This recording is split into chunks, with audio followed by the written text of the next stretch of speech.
செய்திகளுக்கு அப்பால் நிகழ்ச்சியில் மீண்டும் உங்களை சந்திப்பதில் மகிழ்ச்சி. வணக்கம். நேற்றைய தினம் இன்றைய தினம் எல்லாம் ஊடகப் பிறப்பில் மிக பிரதானமான பேசுபொருளாக மாறியிருப்பது சுரேஷாலவின் மகன் மற்றும் அவருடைய மகனினுடைய அந்த கண்ணீர் நிறைந்த அல்லது ஆதங்கம் நிறைந்த குரல்கள் தான் இப்போது அனைத்து ஊடகங்களிலும் செய்தியாகவும் பல ஊடகங்களில் ஒரு முதன்மை செய்தியாகவும் மாறியிருக்கின்றது.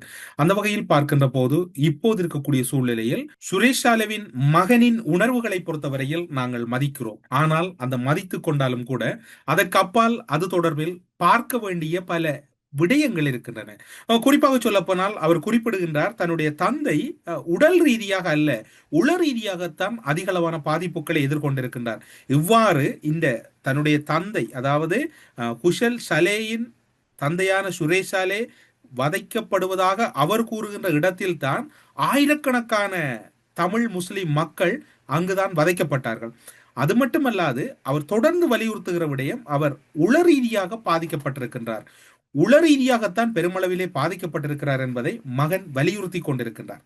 அந்த இடையத்திலே இன்னும் ஒரு விடயத்தை நாங்கள் எங்களுடைய வாழ்க்கை முறையிலே பார்க்கின்ற போது, இப்போது சுரேஷாலே இருக்கக்கூடிய இடத்தில் எத்தனை தமிழர்கள் முஸ்லிம்களை இவர் வதைத்திருப்பார். சிங்களவர்களே இப்போது இருக்கக்கூடிய மக்கள் விடுதலை முன்னணி இந்த வதைக்கூடங்களை எல்லாம் பல்வேறுபட்ட விதங்களிலே அனுபவித்தவர்கள். உயிரோடு அசிட் தொட்டிகளுக்குள் துவைக்கப்பட்ட வரலாறு இருக்கின்றது. மலவாசல் வழியே கம்பிகளை செலுத்திய வரலாறு இருக்கின்றது. மிளகாய் தூட்களை சாக்குகளுக்குள் கட்டிய வரலாறு இருக்கின்றது. இவ்வளவு வதைகளை அனுபவித்து பலர் உயிரை விட்டிருக்கின்றார்கள். அந்த வதைகளோடு இன்றும் உடலிலே தாங்க முடியாத வலிகளோடு பலர் வாழ்ந்து கொண்டிருக்கின்றார்கள். இவ்வாறான வதைகளை எல்லாம் அனுபவித்தவர்கள் இன்றும் நடமாறுகிறார்கள்.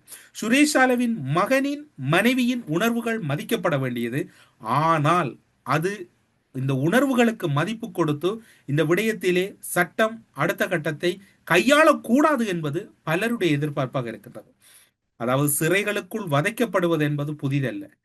இறுதி யுத்த காலப்பகுதியிலே கைது செய்யப்பட்டு சரணடையப்பட்ட பலர் எங்கு சென்றார்கள் என்று தெரியாது. கிழக்கு மாகாணத்தில், குறிப்பாக கிழக்கு மாகாணத்தில் ரகசிய முகாம் இருந்தது. காத்தாங்குடி பூனச்சி முனை பகுதியிலே ஒரு சிறப்பு முகாம் இருந்தது. அது ஒரு சித்திரவதை முகாமாக இருந்தது. அது இந்த சுரேஷ் ஆலவுக்கு தெரியும். சித்திரவதை எப்படி செய்வது என்பது சுரேஷ் ஆலவுக்கு புதிதல்ல. அதில் அவர் ஒரு 2 முறை பெரிய நிபுணத்துவம் பெற்றவர், 2 முறைக்கு மேல் நிபுணத்துவ படிப்புகளை மேற்கொண்டவர் என்று கூட கூறலாம்.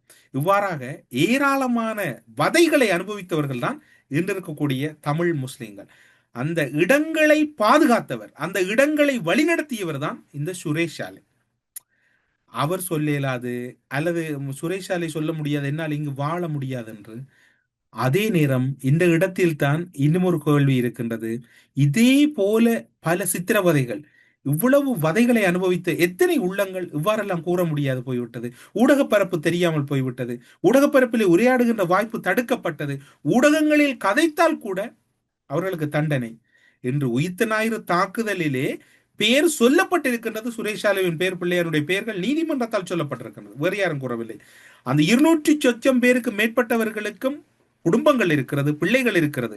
அதில் அங்கவீனமானவர்களுக்கு பிள்ளைகள் இருக்கிறது, குடும்பங்கள் இருக்கு. அவர்களின் வலியாவது ஒருமுறை சிந்தித்து பார்த்தீர்களா? சுரேஷாலே, உங்களுடைய மகன் அழுகிறான், முடிந்தால் நீங்கள் உண்மையை சொல்லுங்க. குழந்தைகள் எத்தனை பேர்? மட்டக்களப்பு பகுதியில் இருக்கக்கூடிய சியோன் தேவாலயத்தில் எத்தனை குழந்தைகள் இறந்தார்கள்? எத்தனை குழந்தைகள், எத்தனை பாலகர்கள் அதில் இருந்தார்கள்? இதில் ஒரு சதித்திட்டம், படுகொலைகள் என்று பல காரணங்கள் இருக்கின்றன. அவர்கள் விசாரிக்கப்படவும் தண்டனை வழங்கப்பட வேண்டும் என்ற பொது நீதி. அந்த பொது நீதியைத்தான் இந்த இடத்திலே அரசும் அரச புலனாய்வு பிரிவும் பார்க்க வேண்டுமே ஒழிய மனைவி அழுகிறார், மகன் அழுகிறார் என்று கூற முடியாது. 1,46,000த்துக்கு மேற்பட்டவர்கள் எழுத்து மூட அறிக்கையிலே இருக்கின்றவர்கள் படுகொலை செய்யப்பட்டார்கள். அவர்களுக்கும் இன்று குழந்தைகள் இருக்கிறது, மனைவி இருக்கிறது, கணவன் இருக்கிறது, குடும்பம் இருக்கின்றது. ஆனால் அவர்களுடைய வழிகளை சொல்லுவதற்கு நீங்கள் இடைத்தங்கள் முகாமில் அனுமதி கொடுத்தீர்களா? அன்று அவர்களுக்கான ஒலிவாங்கிகள் மறுக்கப்பட்டன. ஏன்? இடைத்தங்கள் முகாமில் இருந்த எத்தனை பேரை நீங்கள் அழைத்து சென்றீர்கள்? குடும்பம் குடும்பமாக அழைத்து சென்றீர்களே, உங்களுக்கு ஞாபகம் இருக்கின்றன? வலியும் வேதனையும் ஒன்றுதான். ஆனால் இனி இது போன்று நடக்கக்கூடாது என்றால் இந்த விடயத்திலே கடுமையான நடவடிக்கை அரசு எடுக்க வேண்டும். மனைவி அழுகிறார், கணவன் அழுகிறார், பிள்ளை அழுகிறார் என்று இந்த இடத்திலே பாவ புண்ணியம் பார்க்க கூடாது.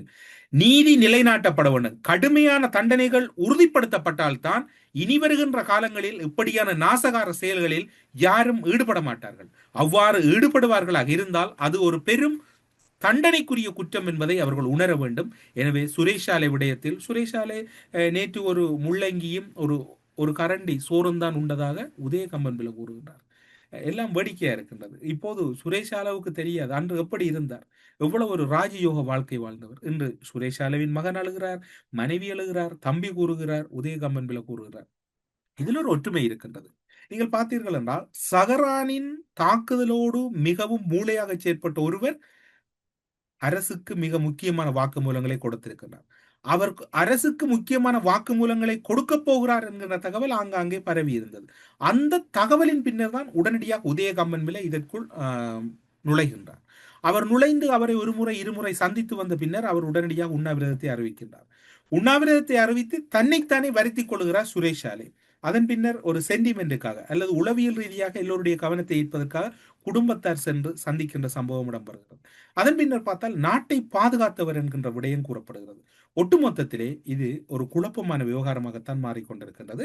அந்த விடயம் தொடர்பில் இப்போது முன்னாள் புலனாய்வுத்துறை தலைவரான சுரேஷ் அளவின் சட்ட ஆலோசகர் அஜித் ஸ்ரீவர்த்தன குற்றப்புலனாய்வு திணைக்களத்தின் பணிப்பாளர் ஸ்ரீ ஷானி அபேசகரவுக்கு அவசர கடிதம் ஒன்று எழுதியிருக்கின்றார். அந்த கடிதத்தில் சுரேஷ் அளவின் உடல் மற்றும் மனநிலை கடுமையாக மோசமடைந்துள்ளதாகவும் எனவே அவருக்கு உடனடியான மருத்துவ சிகிச்சை மருத்துவமனையில் அனுமதிப்பது அவசியம் என்றும் சட்டத்தரணி தன்னுடைய வேண்டுகோளை வைத்திருக்கின்றார். தகுதி வாய்ந்த சுயாதீன மருத்துவ நிபுணர்களால் சுரேஷாலவுக்கு உடனடி மருத்துவ சிகிச்சை அளிக்கப்பட வேண்டும் என்றும் முழுமையான பரிசோதனை மற்றும் சிகிச்சை அளிக்கக்கூடிய பொருத்தமான மருத்துவமனைக்கு அவர் அவசரமாக மாற்றப்பட வேண்டும் என்றும் அவர் குறிப்பிட்டிருக்கின்றார். மேலும் தனது இறுதி உயில் மற்றும் அது தொடர்பான சட்ட ஆவணங்களை தயாரிப்பதற்காக தனது சட்டத்தரணியை சந்திக்க வாய்ப்பளிக்குமாறும் சுரேஷால கோரியுள்ளதாகவும் சுரேஷாலவின் கூற்றுக்களும் சூழ்நிலைகளும் அவரது உடல் மற்றும் மனநிலை கடுமையாக மோசமடைந்து வருவதாகவும் தனது நல்வாழ்வு ஆரோக்கியம் மற்றும் வாழ்க்கை குறித்த விடயங்கள் முடிவெடுக்கும் திறனை அவர் இழந்து விட்டதையும் தெளிவாக காட்டுவதாக சட்டத்தரணி குறிப்பிடுகின்றார். இறுதியாக எம்முடைய பார்வையில் ஒன்று மட்டும் தெரிகின்றது, சுரேஷாலே நினைவு இழந்து விட்டார், பழைய விடயங்களை கூறுவதில் அவர் மறந்து விட்டார் என்கின்ற ஒரு தகவல் வரப்போகிறதோ என்கின்ற அச்சம் எம்மிடம் இருக்கின்றது. என்றால் அந்த சட்டத்தரணியினுடைய இறுதி பந்தி என்பது பல செய்திகளை கூறியிருக்கின்றது. சுரேஷாலவின் கூற்றுக்களும் மனநிலைகளும் சூழ்நிலைகளும் அவரது உடல் மற்றும் மனநிலை கடுமையாக மோசமடைந்து வருவதையும் அவரது நல்வாழ்வு ஆரோக்கியம் மற்றும் வாழ்க்கை முறை தொடர்பிலான முடிவெடுக்கும் திறனை அவர் இழந்து விட்டதையும் தெளிவாக காட்டுவதாக என்றால் இனி அடுத்தது ஒருவேளை அடுத்ததாக மறதி நோய் வந்து விட்டதென்றால் டெல்சி பாட்டி மாதிரி, அதாவது நாமல் ராஜபக்சவின் பாட்டி மாதிரி இவருக்கும் நீதிமன்றம் ஏதோ ஒரு கட்டத்திலே அவருக்கு பிணை வழங்கக்கூடிய சூழ்நிலையை நோக்கி நகரலாம் என்றுதான் இப்போது இந்த சட்டத்தரணியினுடைய கடிதம், மகனினுடைய அழுகுரல், மனைவியினுடைய அழுகுரல் எல்லாம் ஏதோ ஒரு நடக்கக்கூடாத ஒரு விடயம் நடக்க போகிறது. எம்மை பொறுத்தவரையில் அல்லது பலருடைய கோரிக்கை என்னவென்று சொன்னால் சுரேஷாலவுக்கு பாதுகாப்பு என்பது சிறைச்சாலைக்குள் தானே இருக்கிறதை ஒழிய அவருக்கு வெளியால் பாதுகாப்பு இல்லை என்பதுதான் எல்லோருடைய கோரிக்கையாகவும் அல்லது எல்லோருடைய எதிர்பார்ப்பாகவும் இருக்கிறது. இதற்கு அரசாங்கம் என்ன விதத்தில் எதிர்வினையாற்றப் போகிறது என்று தெரியாது. இப்போதைய சூழ்நிலையை பார்க்கின்ற போது பயங்கரவாத தடை சட்டம் பிடிஐக்கு எதிராக சுரேஷாலை போராட்டத்தை ஆரம்பித்து விட்டார். பிள்ளையானுடைய போராட்டம் கைவிடப்பட்டிருக்கின்றது. ஒருவேளை இனி வரப்போகின்ற நாட்களில் இது போன்றது ஒரு போராட்டத்தை கோட்டாபய ராஜபக்ச ஆரம்பித்தாலும் ஆச்சரியப்படுவதற்கில்லை. ஏனென்று சொன்னால் சூழ்நிலை அவ்வாறு தான் மாறிக்கொண்டிருக்கின்றது. இது அங்கிருக்கக்கூடிய சூழ்நிலைகளாக இருக்கின்றது. ஆனாலும் உங்களுக்கு முன்னர் குறிப்பிட்டிருந்தேன், உயிர்த்த ஞாயிறு தற்கொலை தாக்குதல் தொடர்புடைய முக்கிய சூத்திரதானியான சஹரான் ஹாசிமுடன் இணைந்து தற்கொலை தாக்குதலுக்கு பயிற்சி பெற்ற நபர் அரசு சாட்சியாக நீதிமன்றத்திலே மாறியிருக்கிறார் என்கின்ற தகவல் குறிப்பிடப்பட்டது. நள்ளிரவு 12 மணி தாண்டியும் நீதிமன்றத்திலே விசேட அமர்வாக அந்த அமர்வு கொண்டு செல்லப்பட்டிருக்கிறது. குறித்த நபர் சஹரானுடன் இணைந்து பல்வேறு பயிற்சி முகாம்களில் ஆயுத பயிற்சி பெற்றவர் என்று கூறப்படுகிறது. இவர் அரசு சாட்சியாக மாறிய பின்னர் தான் சுரேஷ் சாலவுக்கு இவ்வாறான பதட்டமும் பதபதப்பும் அதிகரித்திருக்கின்றது என்று கூறப்படுகிறது தென்னிலங்கையில். குறிப்பாக சொல்லப்போனால் பல அதிர்ச்சியூட்டும் மற்றும் தீர்க்கமான ரகசிய தகவல்களை நீதிமன்றத்தின் முன்னிலையிலே அவர் கூறியிருக்கின்றார். 2 வருடங்களுக்கு மேலாக நீண்ட காலமாக விசாரணை செய்யப்பட்டு வரும் இந்த வழக்கின் போக்கில் இந்த சாட்சியின் வாக்குமூலம் மிக மிக முக்கியத்துவம் சக்தி வாய்ந்ததொன்றாக இந்த விசாரணை அதிகாரிகள் கருதுகிறார்கள். சஹரான் ஹாசிமுடன் இணைந்து தான் மேற்கொண்ட உயிர்த்த ஞாயிறு தாக்குதல் திட்டங்கள் மற்றும் அதற்கான ஆயுத பயிற்சி குறித்து அவர் நீதிமன்றத்திலே விரிவான தகவலை கூறியிருக்கிறார். அவரோடு எந்தெந்த புலனாய்வு அதிகாரிகள் தொடர்புபட்டிருந்தார்கள், அவருக்கு அந்த ஆயுத பயிற்சிகளுக்கான நகர்வுகள் எப்படி மேற்கொள்ளப்பட்டது என்கின்ற அனைத்து விவரங்களும் வரைபடங்களோடு நீதிமன்றத்தின் கவனத்துக்கு கொண்டு செல்லப்பட்டிருக்கின்றன. நள்ளிரவு வரை நீடித்த விசாரணை மற்றும் கடுமையான பாதுகாப்பு இந்த வழக்கின் முக்கியத்துவம் கருதி நீதிமன்ற விசாரணை நள்ளிரவு 12 மணி வரை, நாங்கள் முன்னர் குறிப்பிட்டது போல் 12 மணி வரை நீடித்திருப்பதாக கூறப்படுகிறது கொழும்பு செய்திகள். அது மட்டுமல்லாது ரகசியமாக வைக்கப்பட்டுள்ள சாட்சியின் பெயர் மற்றும் அடையாளங்கள் நாங்கள் உங்களுக்கு இந்த காணொளியின் முற்பகுதியிலே பல விடயங்களை கூறியிருந்தோம். பலர் அரசு சாட்சியாக மாறியிருக்கின்றார்கள். பலர் அரசு சாட்சியாக முஸ்லீம்கள், தமிழர்கள், பிள்ளையானோடு இருந்தவர்கள், சஹரான் ஹாசிமோடு இருந்தவர்கள், சுரேஷ் அலவோடு இருந்தவர்கள், கோட்டபாய ராஜபக்சவோடு இருந்தவர்கள், பலர் அரசு சாட்சியாக மாறியிருக்கிறார்கள். நாம் அன்றும் உங்களிடம் குறிப்பிட்டோம். நாங்களும் அந்த அடையாளங்கள், அவருடைய விவரங்கள், குறிப்பாக சொல்ல போனால் மட்டக்களப்பு பிரதேசத்தில் இருக்கக்கூடிய முஸ்லீம்கள், தமிழர்கள் 2 சாராரிலும் பலர் அரசு சாட்சியாக மாறி கூற முடியாது என்று அதனையே இன்று கொழும்பில் இருக்கக்கூடிய குற்றத்தடுப்பு புலனாய்வு பிரிவினருடைய செய்தியாகவும் வெளியாகி இருக்கின்றது. அவரை பாதுகாப்பான இடத்தில் தடுத்து வைப்பதற்கும் நீதிமன்றத்தில் முன்னிலைப்படுத்தும் போது பயன்படுத்த வேண்டிய சிறப்பு பாதுகாப்பு உத்தியோகத்தர் குறித்தும் பாதுகாப்பு பிரிவினர் மற்றும் சிறைச்சாலை அதிகாரிகள் நடவடிக்கை எடுத்திருக்கின்றார்கள். அவரோடு போகின்ற பாதுகாப்பு அதிகாரிகள் யார் என்ற அந்த பாதுகாப்பு அதிகாரிகளுக்கும் தெரியாது, யார் அந்த குறித்த நபரோடு செல்லுகிறார்கள் என்று அவருக்கும் தெரியாது, பாதுகாப்பு அதிகாரிகளும் தெரியாது. நீதிமன்ற உத்தரவின்படி சாட்சியின் பெயர் மற்றும் அங்க அடையாளங்கள் முற்றிலுமாக இரகசியமாக பல அடையாளங்கள் பேணப்படுகின்றன. அதில் ஒன்றாக இவையும் இருக்கின்றது. சட்டத்துறையினர் எதிர்பார்த்த அரசு சாட்சியாக மாறியுள்ள இந்த நபரின் வாக்குமூலம் உயிர்த்த ஞாயிறு தாக்குதலின் பின்னணியில் உள்ள ஏனைய செயற்பாடுகள், அதற்கு உதவிய மற்றும் ஆதரவு வழங்கிய ஏனைய வலையமைப்புகள் பற்றிய பல வெளிவர முடியாது அல்லது மறைக்கப்பட்ட உண்மைகளை வெளிக்கொண்டு வர முடியும் என சட்டத்துறையினர் மற்றும் புலனாய்வு பிரிவினர் பலத்த நம்பிக்கை மட்டுமல்ல, இந்த விசாரணையில் பெரும் பாய்ச்சல், அதாவது கடந்த வாரம் வெளிவிவகார அமைச்சர் விஜித கேரத் அவர்கள் குறிப்பிட்டிருந்தார், உயிர்த்த ஞாயிறு தாக்குதலின் சூத்திரதாரிகளை மக்கள் மன்றத்தின் முன் நிறுத்தி அவர்களுக்கு தண்டனை பெற்றுக் கொடுக்காமல் நாங்கள் ஓய மாட்டோம் என்று கூறியிருந்தார். இப்போது உங்களுக்கு புரிந்திருக்கும். அது மட்டுமல்லாது இப்போது பலர் அரசு சாட்சியாக மாறியிருக்கின்றார்கள். இது போன்ற அதிகளவான விசாரணைகள் நள்ளிரவு தாண்டியெல்லாம் நடைபெற்றுக் கொண்டிருக்கின்றது. இது ஒரு விடயம்தான் ஒரு தேவை கருதி ஊடக பரப்பிலே வெளியிடப்பட்டிருக்கின்றது. ஏனைய விடயங்கள் இனி வரப்போகின்ற நாட்களில் பலருக்கு தூக்கம் இழந்த இரவுகளாகத்தான் மாறப்போகின்றது. காரணம் என்னவென்று சொன்னால், இந்த உயிர்த்த ஞாயிறு தாக்குதல் என்றல்ல, இலங்கை போன்ற நாடுகளில் இவ்வாறான நாசகார வேலைகளில் ஈடுபடக்கூடியவர்கள் மீது கடுமையான சட்டங்களை பிரயோகிக்க தவறியதன் விளைவுதான் இந்த உயிர்த்த ஞாயிறு தாக்குதல் மற்றும் இந்த அரச புலனாய்வு பிரிவினருடைய இன்னொரு செயற்பாடுகள் எல்லாம் கடுமையான சட்டங்களின்மையால் தான் இடம்பெற்றது. இதில் ஒழுங்கான சட்டங்கள் நடைமுறைப்படுத்தப்பட்டு மக்களுக்கு முன் அவர்கள் தண்டிக்கப்பட்டு ஒரு ஆயுள் தண்டனை கைதிகளாக மாற்றப்படுவார்கள் அல்லது அவர்களுக்கு கடுமையான சிறை தண்டனை விதிக்கப்படுமாக இருந்தால் தவறுகள் இனி வரப்போகின்ற நாட்களில் இடம்பெறாது. எனவே இந்த விடயத்திலே அரசு எந்த ஒரு இடத்திலும் தயவு தாட்சணியம் பார்க்காமல் சுரேஷ் சாலவின் மகன் குஷல சாலே மற்றும் மனோகரி சாலை மனைவி போன்றவருடைய உணர்வுகளை மதிக்கிறோம். ஆனால் அதற்காக ஒரு விசாரணைகளை அந்த உணர்வுகளை காட்டி திசை திருப்பிவிட முடியாது. இப்போது பார்ப்போம். சுரேஷ் சாலவின் மகன் குஷல் சலே அவர்கள் சில கருத்துக்களையும் தன்னுடைய தந்தை தொடர்பான சில விடயங்களையும் ஆக்ரோஷமாக கூறுகிறார். அவர் மிகவும் ஒரு தைரியமான வகையிலே அவர் அந்த கருத்துக்களை தன்னுடைய தந்தையின் சார்பிலே உள ரீதியாக அவர் கூறுகின்றார். அவர் கூறுகின்ற போது பல ஜனாதிபதி அறிக்கைகளில் என்னுடைய தந்தை நிரபராதி எனப்பட்டிருக்கின்றது. அது மட்டுமல்லாது FBI அறிக்கையிலும் அவ்வாறு தான் இருக்கின்றது. மேலும் அவர் என்ன சொல்லுகிறார் என்பதை பாருங்கள். CID காவலில் தனது தந்தை ஒரு நாயை போல நடத்தப்படுவதாக கடுமையான குற்றச்சாட்டுக்களை முன்வைத்துள்ளார். தனது தந்தையின் உடல்நிலை மற்றும் மனநிலை சரியாக இல்லை என்பது தொடர்பான மருத்துவ அறிக்கைகள் ஏற்கனவே உள்ள நிலையிலும் அவர் கடுமையான சித்திரவதைகளுக்கு உள்ளாக்கப்படுவதாக அவர் குறிப்பிட்டுள்ளார். தொடர்ந்தும் பேசிய மகன் குசல் சலே பயங்கரவாத தடை சட்டத்திற்கு எதிராகவும் CID காவலில் தனக்கு இழைக்கப்படும் கொடுமைகளுக்கு எதிராகவும் தனது தந்தை தற்போது சிறைக்குள் உண்ணாவிரத போராட்டத்தை மேற்கொண்டு வருவதாக உறுதிப்படுத்தியுள்ளார். உயிர்த்த ஞாயிறு தாக்குதல் விவகாரத்தில் முறையான விசாரணைகள் நடத்தப்பட வேண்டும் என்பதில் தங்களுக்கு எந்த மாற்று கருத்தும் இல்லை என்று குறிப்பிட்ட அவர், ஆனால்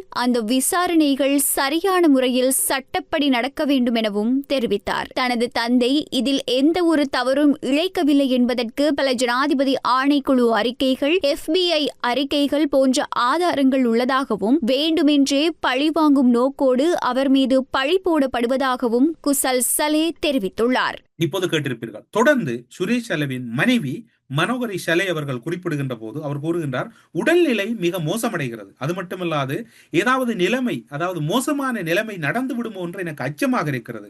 அவர் ஏதாவது விபரீதமான முடிவெடுத்து விடுவாரோ என்கின்ற அச்சமும் எனக்குள் தொடர்ச்சியாக இருக்கின்றது. 38 வருடங்கள் நாட்டை பாதுகாத்த ஒருவருக்கா இந்த நிலைமை என்று அவரும் தன்னுடைய ஆதங்க குரலை வெளிப்படுத்துகிறார். இப்போது பாருங்கள்.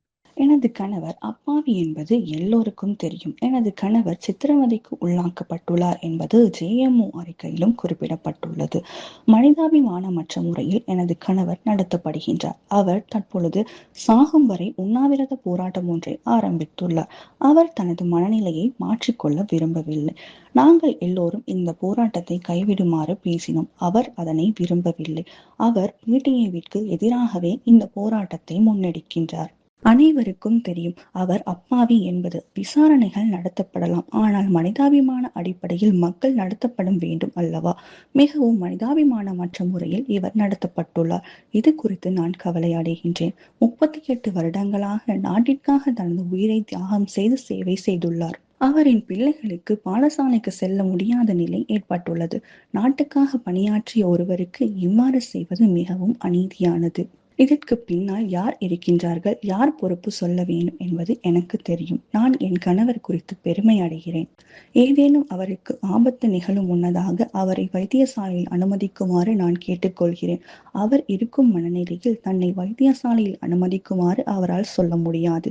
பொறுப்பில் உள்ளவர்கள் இதனை செய்ய வேண்டும் என்று தெரிந்து கொண்டு செய்ய வேண்டும். எனது கணவரின் உயிரை காப்பாற்றுங்கள், அதையே நான் உங்களிடம் கேட்கின்றேன். சுரேஷ் நாட்டிற்காக பல்வேறு தியாகங்களை செய்துள்ளார்.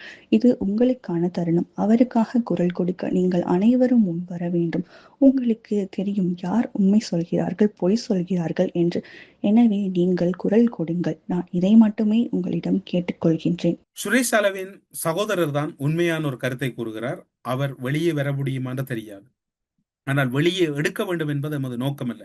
அதில் அவர் உண்மையில் அந்த நோக்கம் அல்ல என்று எதனை கூறுகிறார் என்றால், ஒருவேளை தன்னுடைய சகோதரர் வெளியே வந்தால் அவருக்கு உயிருக்கு அச்சுறுத்தல் ஏற்பட்டு விடுமோ, அல்லது அவரை நாங்கள் இழந்து விடுமோ என்கின்ற விவகாரம் அவருக்கு ஒருவேளை தெரிந்திருக்கலாம். அவரும் ஒரு படைத்துறை சார்ந்திருந்ததனால். எனவே அவருடைய ஆதங்கம், அவரை நீங்கள் அங்கேயாவது ஒரு முறை பாதுகாப்பாக வையுங்கள் என்றுதான் கேட்டுக்கொள்கிறார்கள். இந்த நிலைமை அங்கு இவ்வாறு ஒரு கடுமையான நடவடிக்கை எடுக்கப்படுகிறது என்றால் அங்கு விசாரணை உச்சத்தை தொட்டிருக்கிறது என்றுதான் அர்த்தம். இந்த விசாரணை உச்சத்தை தொட்ட போதுதான் அதனை குழப்புவதற்கு எதிரணியினர் தீவிர நடவடிக்கையில் ஈடுபடுகிறார்கள். எனவே இப்போது சுரேஷ் சலவின் சகோதரரின் குரலை கேளுங்கள். இல்லை, நான் நினைக்கவில்லை அவரை வெளியே எடுக்க முடியும் என்று, அவரை வெளியே கொண்டு வர முடியும் என்று நான் நினைக்கவில்லை. நாம் அவரை வெளியே எடுக்க வேண்டும் என்று அல்ல கூறுகின்றோம். ஒட்டுமொத்தத்தில் இப்போது இருக்கக்கூடிய விவகாரம் என்னவென்பது எல்லோருக்கும் புரிந்திருக்கும். இந்த விசாரணை அடுத்த கட்டத்துக்கு விரிந்திருக்கின்றது. இந்த காலப்பகுதியில் இலங்கையில் பொருளாதார நெருக்கடி, இலங்கையில் ஒரு ஸ்திரமற்ற சூழ்நிலை, சட்டம் ஒழுங்கு பிரச்சனை மற்றும் பொதுமக்கள் தொடர்பான பல்வேறு பிரச்சனைகளை ஏற்படுத்துவதற்கு சில சக்திகள் இந்த காலப்பகுதியில் முனையலாம். ஏர்பஸ் கொடுக்கல் வாங்கல் விவகாரத்திலே மிக முக்கிய சாட்சியாக இருந்தவர் கபில. அவர் தற்கொலை செய்து கொண்டதாக கூறப்படுகிறது.